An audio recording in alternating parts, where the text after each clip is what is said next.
Sometimes when we begin to question our faith or have doubts about our tradition, it can feel like we are wandering out into the desert.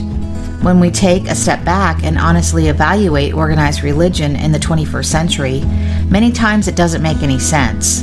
The more we cling to it and try to save it, the worse it becomes. In addition, widespread abuse, cover-ups, and victim shaming cause some of us to question whether it will ever be right again.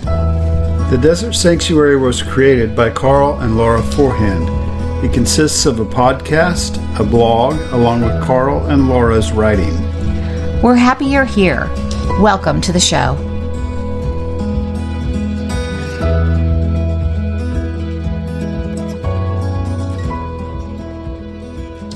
Hi, welcome to the Desert Sanctuary. We are grateful to be with you today. It is Saturday afternoon, and we have just been enjoying a lovely day. We're really excited to have Reverend Dr. Sheri Pallas on the podcast today. She is an author, ally, and activist.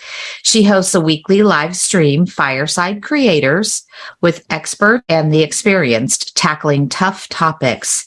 Sheri was raised between two extremes of judgment and hate. Her father, a drug-dealing ex-con, once nominated to be a Grand Dragon in the KKK. Her mom was a speaking in tongues, book-burning evangelical. He terrorized her, and her mom demonized her. For years, she lived under the shame and delusion of her cult-like indoctrination.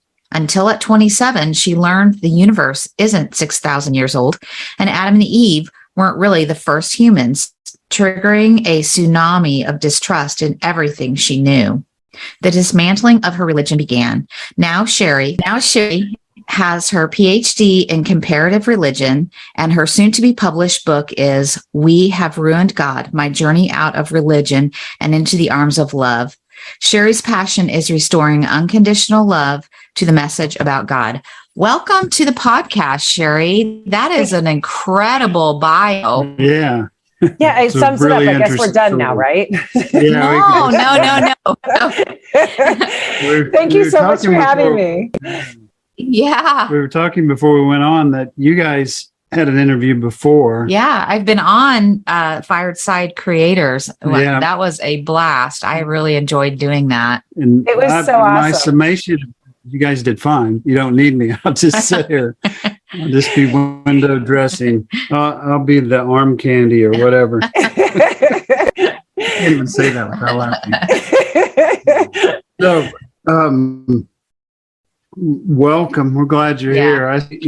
We see you on, there's a lot of people that we see online, and interact and share on each other's walls and things like that. But there's something pretty cool about a podcast. There's something kind of deep about a podcast. You have to, first of all, listen. Mm-hmm. Laura and I would do podcasts together, and we'd kind of interview each other. And we noticed that, maybe in real life, we don't even do that all the time. We don't sit down and just listen to somebody. Right. And so this is a treat for us. It's almost like therapy sometimes. Yeah. Right. Mm-hmm. Sit down and tell our stories to each other.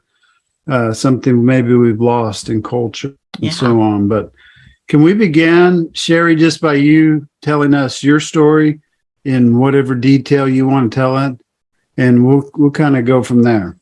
I can say that I am probably one of the original deconstructionists, meaning that I started about 25 years ago. Mm-hmm. Back then, without social media, without support, running from the church and their judgment, I was out in a desert, right? And trying to figure out where I was wrong, where things were right, where there was some type of truth in my faith is what led me to that journey. I knew that there was something extraordinary out there, but I had a really hard time believing it was the God of religion. The God of religion had been portrayed to me as someone that is technically bipolar, would possess some type of clinical definition now for a mental illness. And the unconditional love came with so many conditions. Yeah. So when my grandson was treated the same way that I had contacted my son's church when he had his son, because his mother wanted to do a dedication. She actually asked for a christening, but because I was an evangelical, we did dedications. So I contacted the church and said, hey, when's your next dedication ceremony? I'd like to get my grandson in it. Both of his parents are in the Navy. They don't have a home church. What can you do? And to make a long story short, she said no, because the baby's parents were not married and the child was conceived in sin. Mm. Wow. So that completely triggered me. I was aghast. I could not even believe that a simple prayer for a child would come under such scrutiny. So that night I wrote my first ever complaint letter, and I sent it to her and said, this is crap. Basically, it was far more eloquent than that. It is included in the book. But basically, this is crap. Jesus didn't have any qualifiers when he said, bring the children to me. How dare you do this? And because of that outrage, and because of that bigotry and judgment and everything that was now being put on my grandson, that was it. I had to set this record straight. My intention was to show where all of the church was wrong and where I thought they were wrong. And instead, it sent me on this. It's been a dozen years now of really getting down to the cores of all the faiths and figuring out where the truth lies, where the agendas are, where the corruption is, and try and find some type of foundation there. And I believe I have, and that foundation is love. That's good. When you did your research on the different religions, did you find like some commonalities as far as when you talk, because when you were speaking about the situation with your grandson, I mean, I think from an evangelical perspective, we can relate to that. But did you see that kind of across the board religion wise, or is that something that's just special to evangelicals? No, it's not actually. Okay. All the religions get a lot wrong, and they all get some right. If you were to take all of the faiths, the major faiths, there's like 4,200 or something right now. But if you take the premise of all of the major faiths and did a Venn diagram, love and let go would be in the center. Everything else around those is the dogma that is preached in those religions. So if you get down to the cores of them, it's surrender. Of course, in evangelical, it's surrender as opposed to, the Eastern religions is surrender. So when you look at that, a lot of humanists are now saying, get into the flow, let the universe align. There's all different ways of saying it. Let go, let God, thy will be done, O Lord. All of those types of things get you into that type of alignment with God. The love is paramount in all of them. And in fact, I propose that that's how it all started, was trying to come up with some type of name for that creative, miraculous thing called love. And then as corrupt humans and egomaniacs that we are, we started piling on all of these laws and all of these other things when it's really totally simple, albeit very difficult, to love your neighbor. Right. So what are the things wrong that you see between religions? I would suggest fear and control. Totally. That fear and control is almost always present. We think it's a good thing. We think it's responsible, but it never has good results, right? No, fear always screws things up. Yeah. What else did you find? The commonalities that are toxic, the trauma producing things? Well, the number one thing is the ego says that that belief is the only true and correct one.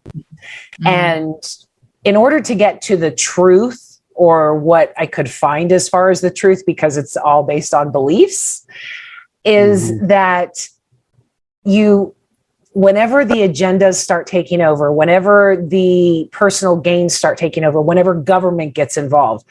Now, government is the reason why we have the top religions at this point, because at some point, in the Bible, it's Constantine. For Christianity, Buddha had his, all of the faiths have been tied to some type of government at some point in time that gave them the validity. But they all think that they're right. And in looking at the truth, the only thing that can be true is love, because we need to be taught about God.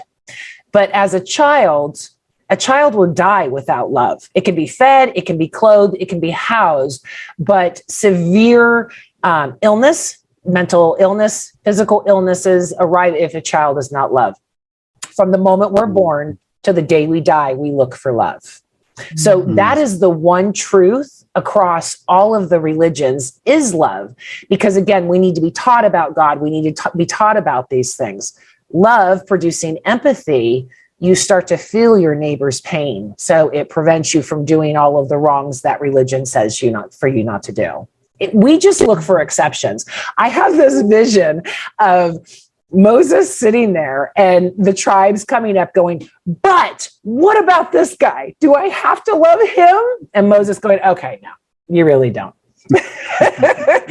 And they go on and on and on looking for all the exceptions. It's not easy, but I think that's what's right. Right. So what I hear you talking about, what came to my mind when I'm listening to you talk was connection, and I love Brene Brown, and she talks about how we're hardwired for connection.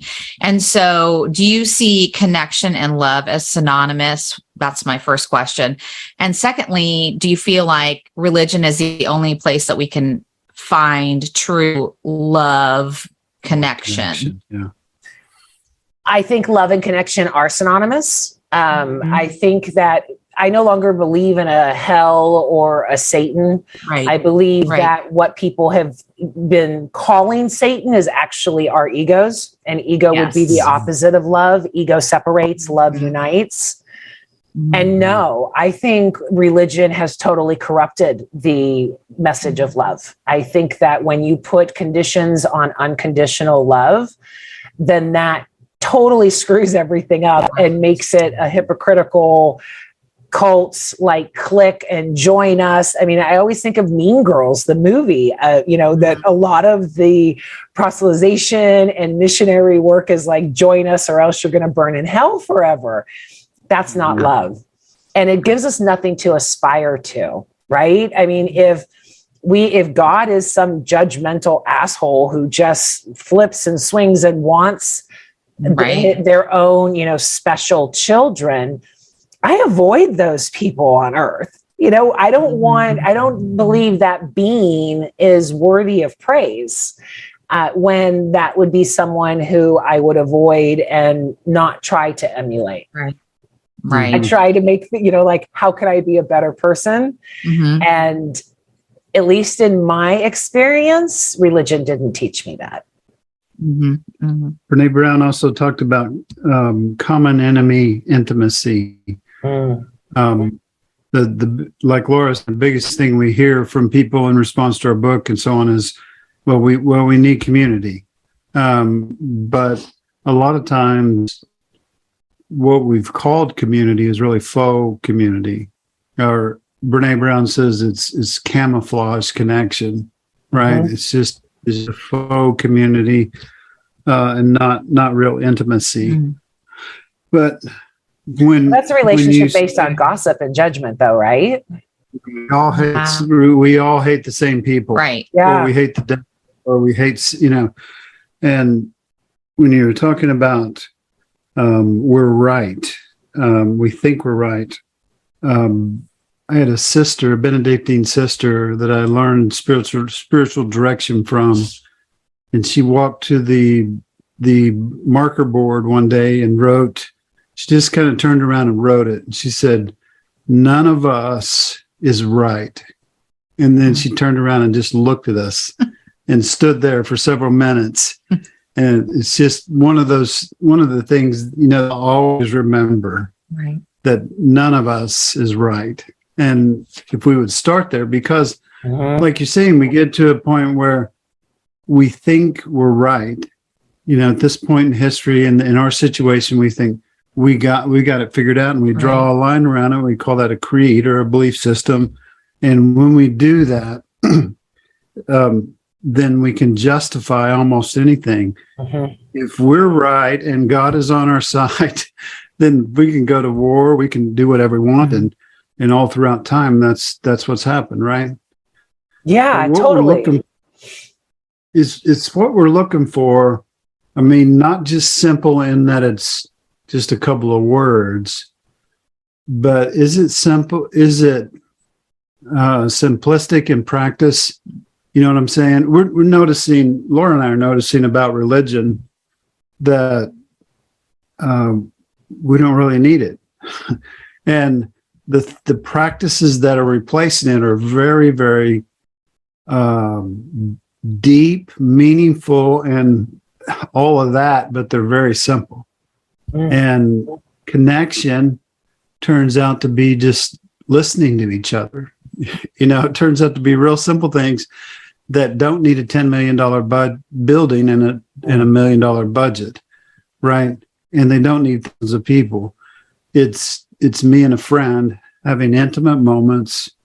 It's me, like Laura says a lot, maybe doing nothing, right? Sitting alone. Yeah, maybe it's tuning into your inner self, really. I mean, that could be part of that as well. Yeah. We found. I say it as truly seeing the person in front of me, as opposed to me putting on my expectations onto them of what I expect to be who they are. That is some type of honor when you see the person in front of you for who that they want you to see, for who that they are, as opposed to any types of judgments or anything like that. To me, that's love. And that encompasses the listening, that encompasses all of that, because if you're not seeing the person in front of you, you can't hear them either. That's so, I think the buildings should be destroyed. And I think, unless they are converted to homeless shelters or something to that effect, I think that they're completely worthless and only further the doctrine of a clique and these special children. It's like a family, say a family of 5, right? There's 2 parents and a kid, and the 3 kids are always saying, "Who's your favorite? Who's your favorite?" That's religion. Yeah. And the parents are like, "We love you all." And that's what God is to me. It's like, you guys just, if it was the ultimate parent, just stop fighting, just get along, love each other, right. Stop worrying about an afterlife, create the heaven here through love. So I know someone has said this to you before, so I'm just going to throw it out there to you. Say, but Sheri, our church is different. I'm sorry that's your experience. But our church is different. And so how do you respond to that? Fantastic. I mean, I actually had someone say to me before, but I like church. It makes me feel good. And I said, that's great. But what is it doing for you the rest of the week? Is it making you a better person? I always bring up something that I struggle with is road rage, right? So I always use that as an example of when I need to be loving and when it's really, really difficult. I've grown from hitting the wheel and screaming every curse word in the book to dude. So I've grown. But those are the times that I think of, this is when love is needed and this is when it's really hard. And that's what makes it holy. That's what makes it something to aspire to. So if someone's church is different, then fantastic. If they are learning how to be more loving in that church, then it's fulfilling its role. Mm-hmm. If it's not, which is the majority of churches now that are divisive, judgmental, the us versus them, and not teaching people how to get out of their comfort zone and love their neighbor, then it's completely worthless in a cult, in my opinion. Mm-hmm. Mm-hmm. So Rob Bell tells his story, not necessarily a Rob Bell disciple or anything. I like some of the stuff he says, but he has this illustration of a fish standing next to the ocean, and I don't know how he's standing, on his tail or something, right? But he takes about an hour to tell this story, like Rob Bell does. But he talks about the fish looking out at the ocean and seeing it differently, because he's not as close. When you're too close to the water, you can't see the water. You're too close to it. When you step back, then you see the waves and you see a bigger picture. You got perspective. Would you advocate, if someone was listening to this and they were inside of religion, would you suggest to them, take a step back, and why should we? Is that a good idea? Well, I think introspection is always key. I think if we don't check ourselves, we don't grow. And if we're not ashamed of some things in our past, we haven't grown at all. But in looking at, your religion, again, it's just a basic question. It goes back to the simplicity that you were talking about. It's not hard. It's not complicated, albeit it is hard. If it's not making you a better person, if it's not helping you grow in your amazement and your awe of this universe and your praise of everything that's on this planet, then what is it doing for you? I mean, if the goldfish is sitting on the beach looking at the ocean, it's got to be looking at, what is this going to do for me if I take that plunge? What is it currently doing for that fish standing on the shore? It's going to die. Mm-hmm. If you don't take that plunge and see what the bigger picture is out there, then they're not going anywhere. My ex-husband said right before he died, "How do you know all of this stuff?" As we were discussing the doctrine and everything like that. And I said, "I've read more than one book." And he was just dumbfounded by that. Hardcore evangelical, married 3 times, typical. But he never even thought to look anywhere outside of the Bible. And frankly, until I, started realizing all of the inconsistencies within the Bible, neither had I. I mean, I was told it was the only source for everything we needed. And I regurgitated that for years. Right. So I didn't know I should look elsewhere until I was forced to confront the beliefs that I was told. I mean, I was raised in a Christian school, in a church. I was fully indoctrinated. My history book was the Bible. My science book was the Bible. So to find out that even one part of that was absolutely false rocked my world. Absolutely rocked my world. Mm-hmm. But it also got me here. And now I'm far more loving. I'm more accepting. I'm friendlier than I ever was as an evangelical. Mm-hmm.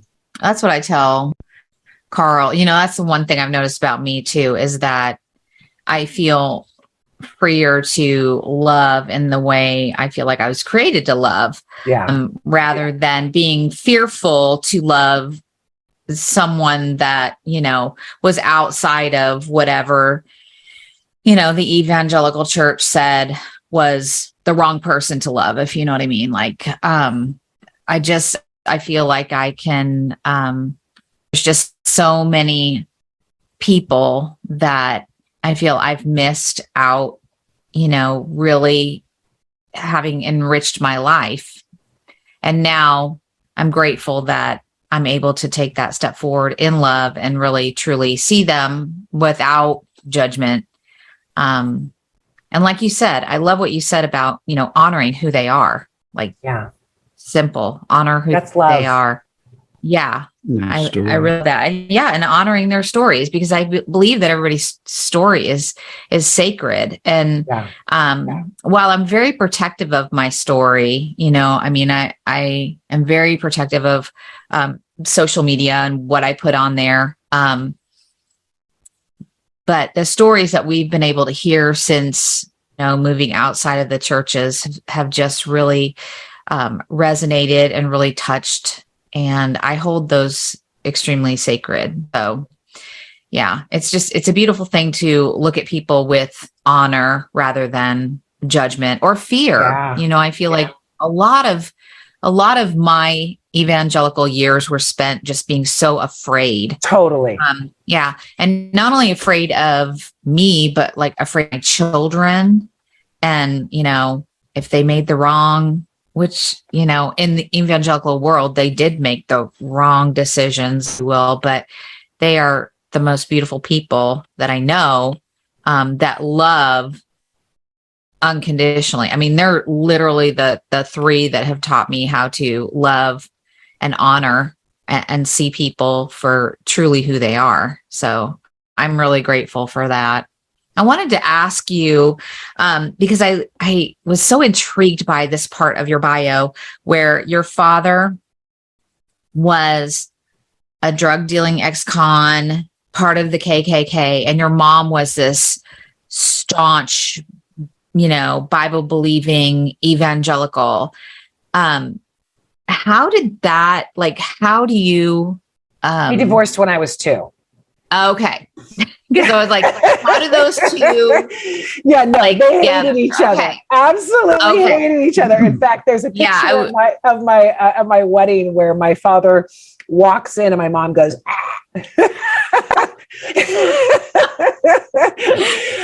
because I was like, wow, that would be really hard to live in the same. Went in completely different directions. Yes, yes. Okay. Got it. He was married a total of 6 times. She was engaged just as many, but only had 2 marriages. So it was a revolving door for on both sides also. Yeah.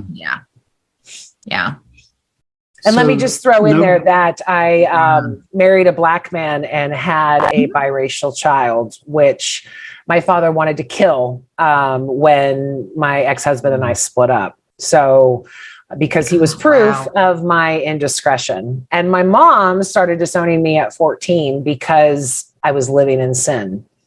And she was told that my walk would affect hers, and her walk with Jesus was more important than her being my mom. And so I was not allowed in her life. In fact, from 14 until 32 of my life went, and she died at 32. She was gone far more than she was ever alive. But isn't that part of the messaging really, is that, I just remember hearing that too, that Jesus, that whole JOY acronym or something, like Jesus, others, and then you're supposed to forsake everything except for your relationship with Jesus. And that was always hard for me to reconcile, because I just thought, but I'm here with my husband and my kids, and they're here right now, but I'm supposed to be anyway. That was always all it did for me was make me hate her God. There's any God that's going to tell you to disown your daughter is not something I want any part of. Right. She was trying to get me to say, in fact, right before she died, she admitted it was part of control. She was trying to get me to follow her way of life. And she also said it didn't work. I was far too stubborn and too strong to ever let that happen. Although I did get married because I was forced to. So, but it just made me walk away and say, I don't want anything to do with your God if your God is making me do this, which also is propelled my journey though, too, because it was like, I know there's something else out there. I just know that they got it wrong. I know that there is something extraordinary. I've seen the sunsets. I've seen our solar system. I've seen all of those things. So to say that we are the superior species and all that there is, and that we are special in God's eyes compared to everything else, it just didn't make any sense to me at all. Right. Right. So no pastor probably starts ministry and says, I want to cause trauma in people's lives. Yeah. No parent does it either. Yeah, and no church starts that way either. But organizations called, religious organizations, I would say one reason is because it's an organization. It has to preserve the organization, and that comes first before the individual. But it's becoming more and more apparent that churches promise to help with trauma and to help the hurting. But it's becoming more and more apparent that not only are they not helping, but they're also causing trauma, right? So in your mind, can we get a little more specific and say what specifically are they doing that causes the trauma, or that doesn't heal it? In your opinion, I mean. Well, when you go into a business model as opposed to an instructional model, I think that's the first failure. When they lost sight of trying to teach people how to be more loving and love their neighbor, and started focusing on, I'm right, this is the only path, you have to be a part of our club, that's when people get hurt. There's not, and by the way, let me clarify, my dad never joined the KKK because it was an organization.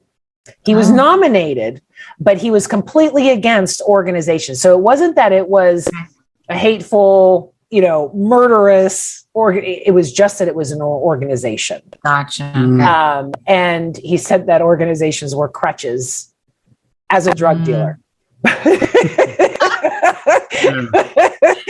But logic, goes away from there. But again, if you're not teaching people how to be more loving, then it is a business model, then it is a clique, and it's not necessary unless you're looking for something to do Sunday mornings. It's going to cause trauma when you say us versus them. It's going to cause trauma when you say, because of who you are and who you were born to be, God hates you, and we're the only one that's right. My book is actually dedicated to a high school friend's son whose family was an evangelical, and he killed himself. He jumped off a bridge because he was told that God hated him for being gay. And when that type of message is being put out there, he was actually at a picnic that day, a family picnic of all the evangelicals, and someone laughed at him and said, "You're going to hell." And that poor child jumped off a bridge that night because of those beliefs. That is not loving. That is toxic, and that will always cause trauma, no matter, any way you look at it, if it's outside of a church or inside of a church, if you're giving that message of that you're supposed to hate who you are, trauma is going to ensue from there. Love. And that's one thing I'd like to say also, I've been doing Fireside Creators for a year and a half now. And I've had shows from racism to transgender and everything in between. And one thing that has become overwhelmingly clear is that no matter who you are on this planet, you want to be loved and accepted for who you are. The difference is whether or not society allows you to be that person. Right. So a lot of the times religion is put into that societal figure to say that, no, you're not okay. So when you have that type of negativity and shaming people, it used to be because they were of color. Now our current day is the LGBTQ community. But when you say those types of things and project those types of things, people die, they don't want to be a part of it, and there's no growth or love or anything. Literally, everybody has the same story. Please love and accept me. For straight, cis, white people, no offense, it's a lot easier than it is for someone who is a person of color or in the LGBT. So the church is the ones that should be racing to those people and saying, you are loved. Right. Right. But just especially what we saw in 2000, during the pandemic, we missed it. We didn't take that opportunity. Yeah. So we wanted to know a little bit more about your book. So you have a book that's coming out pretty soon. Hopefully. I'm in the editing stages right now. So I'm racing against the clock and trying to get it out before the end of the year. It's been a really long process. Yeah. So tell us a little more about why you wrote it, what it's about. Well, The Precipice was my grandson. That complaint letter spawned this book, and really trying to, basically I wrote down my deconstruction and what, I wanted to find out the questions. And a big part of the book is sin, because what exactly is a sin and how those have varied across the millennia. I mean, potatoes used to be a sin. Over 200,000 people were killed because they thought that potatoes were a sin. So I addressed the ridiculous natures and the things that have literally killed people in dogma across the religions to come to the point of the Venn diagram of love and let go. I address the beliefs about heaven and hell, the lack of beliefs about science, the LGBTQ community, as well as animals, because a lot of people believe that animals are below us. And I point out that that's also very wrong and ego-driven. So it's my journey through and answering the questions that I had and that I know that a lot of other people have too.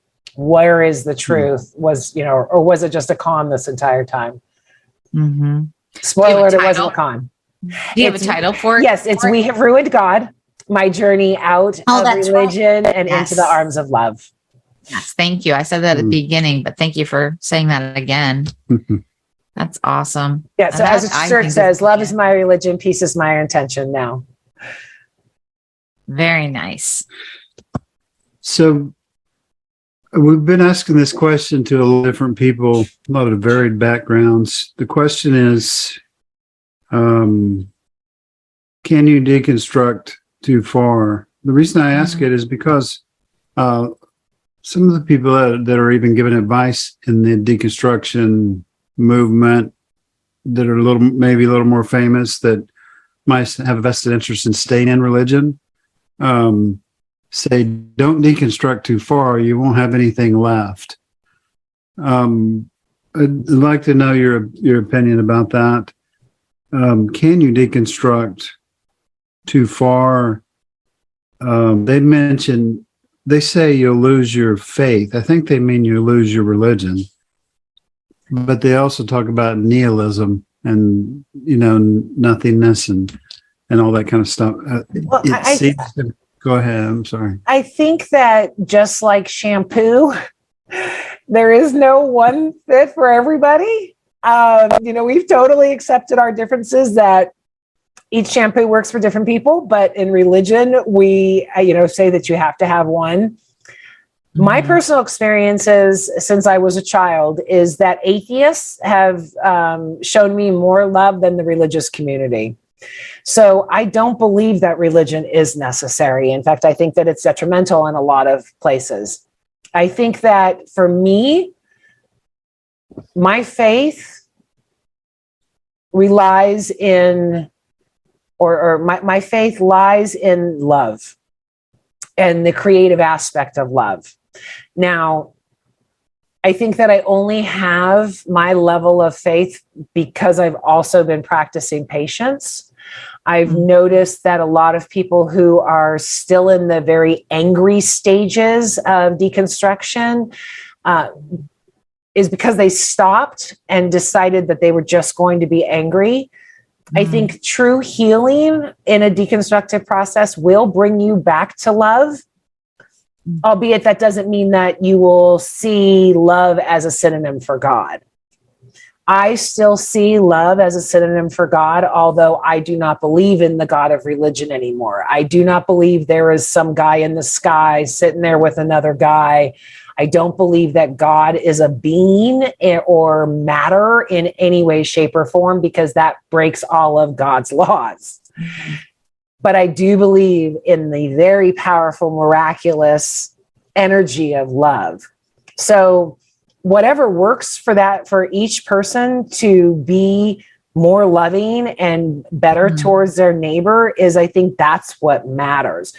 One of the biggest things that helped me in my deconstruction was this book, because I started it saying, I don't know. I need, and going from, I know everything because of my faith in God and the Bible, to holy crap, I know nothing. Really helps me. A lot of people can't say that, but I have no problem to say, I don't know. I have gone through all of the mental gymnastics to say, okay, what if I'm wrong? What if there is a being in the sky? What if it's aliens? What if the nihilism, there's nothing? And I'm totally okay with that now, because I'm going to always err on the side of love. So I'm okay with that at that point. There's no beliefs that change anything. It's like, you know what, if I'm going to screw up huge, I'd rather screw up and be the most loving person I can. I know that will create change, not being an asshole. Right. I want to do something out of the ordinary here, and just because I think you'll handle it pretty well. And just kind of a lightning round. I just want to say, what I don't know if you know a lady named Elena Lewandowski. She's a singer, kind of a mystic, and we had her on our program a couple of times. And the last time she spoke to us, she spent like 30 or 40 minutes on 2 words. Oh, wow. And I noticed, kind of in our journey, that words kind of emerge as important, like love, right? So love is real important. But there's some other ones that I want to mention the word and see, just comment. Okay. You can say, I don't have any comment if you want to. Get back to this therapy session here. This one, when you and Laura were talking a minute ago, this word kept coming up, and I was going to say something, but I didn't need to. So, but compassion is how important is compassion? I think compassion enables you to see your neighbor. Compassion and empathy, I think, are the right and the left arm of love. In order to see someone, you have to be compassionate, because you have to hear and see their story. Without compassion, you're not going to be able to truly honor someone, because you're not going to believe them. We see that with the Me Too movement all over the place. What about the word presence? Oh, I struggle with presence. I'm always in my head. I wake up with a song in my head most of the day, so my mind is always going. Presence is a goal for me. I know that it's one of the most important things, and is a key to mental health. But wow, it's a tough one for me. I want to know when, why. I am such a control freak that being present is a real challenge. Presence and patience are things that I struggle with. About authenticity. Authenticity is a key to freedom. Again, the world will tell you that you suck, and that everything about you is not the way it should be. But being authentic and really coming into who I am and accepting that has been so hard, and being vulnerable about it, but it's also so empowering. And once you get into it, I think it's easier, because there's no more pretending. There's no more trying to fake it. There's no more, oh my God, are they I spent so much of my life I was so bad at wanting people to like me that when I would pull up to a stoplight, I would assess the crowd around me and then adjust my music accordingly. That is how obsessed I was with what people thought of me. Right. Now that I'm that I try to be authentic in who I am, it's more using the same story. It's more of a watch me dance, listen to, what am I doing? It's so much more freeing, and it gives me the capacity, instead of having the energy of pretending to be someone else, I use that energy to try and be the best I can and push that towards love. Yeah. I also feel like that once you are more authentic, or at least this has been my experience, then letting other people be their authentic self is a lot easier, Yeah. Yeah. Well, and because you also know how hard it is to be authentic, right? Right. Exactly. So the last three you might hear in yogi circles and so on. Let's see, Sat, Chit, Ananda. Those are the three words. But the first one is being or existence.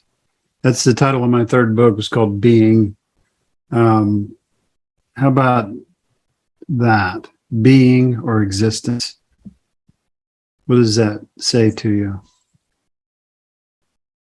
I'm not sure I understand the question. I mean, do you mean honoring our being as a human? I kind of like what I know Wayne Dyer didn't originally say it, but I like the that we are spiritual beings having a human experience as opposed to human beings having a spiritual experience. That's the way I look at our beings at this point. I look at our lives as an evolving lesson of what our paths are supposed to take in this world. And again, part of the creativeness of love. Does that answer your question, or am I way off? Yeah, I think that's okay. Right. Yeah, sometimes say we're human beings, not human doings. Exactly. And that existence, when God said, who do was it Moses or Abraham? Who do you want me to tell him that you are? And he said, I am, and I exist. Right. And then Jesus said, before Abraham was, I exist. I am ego me. So that's what I think of when I think of being or existence. I exist. And that sounds like a cop-out, but that's really enough. That's it. Well, I mean, but haven't they been saying that? They've been trying to ponder that since Plato. I think, therefore I am, and I mean, I don't think Plato said that, but back, all of that, we've been trying to figure that out. That's an existential question that I'm still pondering. But, being, again, I think that being equals the presence. We forget that we are beings, as opposed, again, it's the doing. An evangelical. I mean, oh my God, you always have to be doing as an evangelical. Right. The exceptionalism and all of that. Just being is completely antithetical to evangelicalism. So that's something that I really struggle with too. It's like, to rest. Are you kidding me? I can't do that. I was raised an evangelical. Right. So the second part is consciousness, existence, consciousness, and then there's one more. Talk about consciousness, Ben. So, there is a philosopher, Dr. Fagan. He is really good friends with, anyway, he has a conscious research study, which I quote in the book also. And he's actually the founder of the semiconductor. He helped build this, and now he's working in consciousness, because after, 30 years now, we still can't make computers conscious. I was shocked to find out that Buddhism doesn't believe in an individual consciousness, but a universal consciousness, which really messed with my whole ego and not the afterlife and all of those things. But I think our consciousness is our soul. And I think that is the energy that continues after our body passes. That is what truly comes alive once our body is no longer there. I call it our skin bags. Once we drop our skin bags, then we are completely the consciousness. That is where the love resides. That is where our soul resides. And that is what we are tapping into when we are looking for our purpose in this life. So the last thing is bliss. Ananda is bliss. You hear people talk about bliss. What does it mean to you? Bliss is a synonym for peace. And I think that's just contentment, again, being present. I think they all tie into each other. You can't be content if you're not present. You can't be present if you don't have patience. And you can't have any of those if you think you know it all, right? Because there's so many things coming at all of these different ways. And I mean, my life today is nowhere near where I thought it would be 5 years ago when I set out on these journeys. I had plans, I had spreadsheets, I had everything. And nowhere in the equation is where I would be right now. And if I didn't have the compassion for myself, the grace for everyone around me, the presence, don't get me wrong, I have spent far too many times on the bathroom floor at a ball crying, going, oh my God, I screwed up my entire life. But it goes back to okay, just be patient with the process. You're learning all of these things. And without all of those things put together, I think that's all the wholeness of us. All of these factors in it makes the picture of love and being the people that we are supposed to be, which doesn't include the wars, which doesn't include shooting your neighbor or something to that effect. Yeah. So sorry for putting you on the spot, but I have one more question. Okay. I ask this to most people too. So anyway, it's, what would you put on your billboard? If your billboard, we're always doing social media stuff and hoping people will see it and people will like it. But, if you had a certain amount of space that could communicate to everybody, what's the message you want to tell everybody? Love is hard, do it anyway. Okay, good. That's good. Yeah. We should put that at least on a meme, right? Right? Somewhere. Or a t-shirt or something. Yeah. That's really good. Yeah. Yeah. So like that. Before we go, do you got any questions you want to ask us while we're I have just so thoroughly enjoyed this conversation. I'm sorry if I talked too much and got on my soapbox, but you guys are absolutely wonderful. And thank you so much for having me a part of your desert sanctuary. Yes, thank you so much. We've loved having you on. How can people find you? So, okay, so it's Sheri Pallas, and they're both spelled completely wrong to what you would think it would be, but it's Sheri, and Pallas is just like Dallas, except with a P. My mom came up with that years ago, but SheriPallas.com, and that has everything. My website's up to date. You can find Fireside Creators and the show that Laura was on, and everything about me and contact information and all of that. And if you sign up, you get a bracelet, a wristband that says, love is my religion, peace is my intention, and stay in touch. Nice. There you go. Nice. You can put that on the billboard also. Yeah. Yeah. Well, I have it on the shirt. I've got it on my wristband. I didn't want to fall back on that, so I came up with something else. So ours is the Desert Sanctuary says, be where you are and be who you are. It's going back to present and authenticity. Yeah. So I always say, ladies and gentlemen, Sheri Pallas. Thanks for coming on the show. We really appreciate it. It was easy for us. It was a little harder for you. It was absolutely wonderful. Thank you. It's weird being on this side. I mean, I've done a bunch of podcasts, but since my show, it's like weird being on this side, but I loved it. I loved being on this side of the chair this time. Great. Thanks for being here. Thanks for being here. Thank you. Thank you for joining us today on the Desert Sanctuary. We hope you find who you are as you embark on your own journey. For all of us here at the Desert Sanctuary, be who you are, be where you are, and be at peace.